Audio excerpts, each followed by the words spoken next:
السلام عليكم ورحمة الله تعالى وبركاته. ازيكم؟ عاملين ايه؟ يا رب تكونوا بألف خير وصحة وعافية. هلت علينا روايح الشهر الفضيل، كل سنة وانتم طيبين، وربنا يجعله رمضان مبارك علينا وعلى أمة محمد أجمعين يا رب العالمين. تعالوا كده. طبعا أول ما شفت المقادير عرفت ايه هي الوصفة. أيوة بالظبط كده، الوصفة معايا هي كنافة بالمانجا. بجد سهلة جدا، هي مش عايزة كلام. تعالوا كده هنشوف المقادير مع بعض. ايوه كلكم عارفينها، طب تعالوا نطبق الوصفه، ايه رايكم؟ يلا بسم الله. اول حاجه هنحتاج له نص كيلو من الكنافه، متلج او طازه عادي جدا، المهم ان انت تكوني مكسراه ناعم، وتنزلي عليه بنص كوبايه من الزبده ومعلقتين كبار من السكر البودر على نار هاديه. هتقلبي الكنافه لحد ما لونها يتحول للون الذهبي اللي انتوا شايفينه.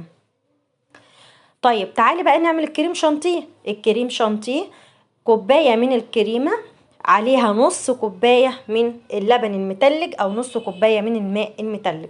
وبعد كده طبعا المانجا موجودة عندك في الفريزر، هاتيها قطعيها مكعبات، وبعدين انزلي عليها بشوية من السيرب أو شوية من الشربات. مش عايزة تعملي كده ما تعمليش، ولكن السيرب أو الشربات هيحفظ لك المانجا، هيخليها بتلمع. هنعمل من كل حاجة طبقة، يعني هننزل الأول بطبقة من الكريم شانتيه وبعد كده طبقة من الكنافة. أنا حطيت طبقة الكنافة، ممكن تخليها زي ما هي كده، لو انت شايفة في آخر طبق ممكن تخليها زي ما هي كده، ولكن أنا طبطبت عليها كده يعني حاجة بسيطة جدا، بحيث ان انا عايزة الطبقات تطلع قدامي كده متساوية وشكلها حلو. آه بعد كده بعد ما نزلت بطبقة من الكريمة هننزل بطبقة من المانجا، وزي ما قلتلك ما تنسيش تحطي على المانجا شوية من السيرب او شوية من الشربات الخفيف او اي نوع شربات موجود عندك، هتنزلي عليه كده بحيث ان هو يحفظ لك المانجا. هتفضلي تعملي كده لحد ما تخلصي الكمية اللي عندك. ممكن تعملي الوصفة دي في كاسات زي ما انا ما عاملاها كده، هتبقى جميلة جدا بحيث ان كل واحد هياخد طبق على قده، او ممكن تعمليها في صينية بايركس عادي جدا.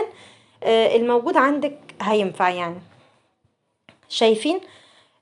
الوصفة بجد جميلة قوي، والنتيجة تحفة قوي، هتحبيها. مش هتغلبك في اي وقت هتقومي تعمليها. طبعا هترمي معانا كمية كبيرة قوي، هنحطها في التلاجة يوم واتنين وتلاتة كمان، علشان نستفيد بالايام المباركة اللي احنا فيها يا جماعة. لازم حاجتنا نعملها وتكون متوفرة عندنا، بحيث ان هي توفر عندنا وقت للعبادة، ان احنا نذكر ربنا ونقرأ القرآن. نبقى نؤدي الصلاة في وقتها، علشان طبعا احنا عارفين ايه هو جزات العبادة في الشهر المبارك ده. كل سنة وانتم طيبين. شايفين النتيجة حلوة قوي بجد. مش لاقيه كلام اقوله، الوصفه حلوه قوي. كل سنه وانتم طيبين، ورمضان كريم ومبارك عليكم مره تانية. والسلام عليكم ورحمه الله تعالى وبركاته.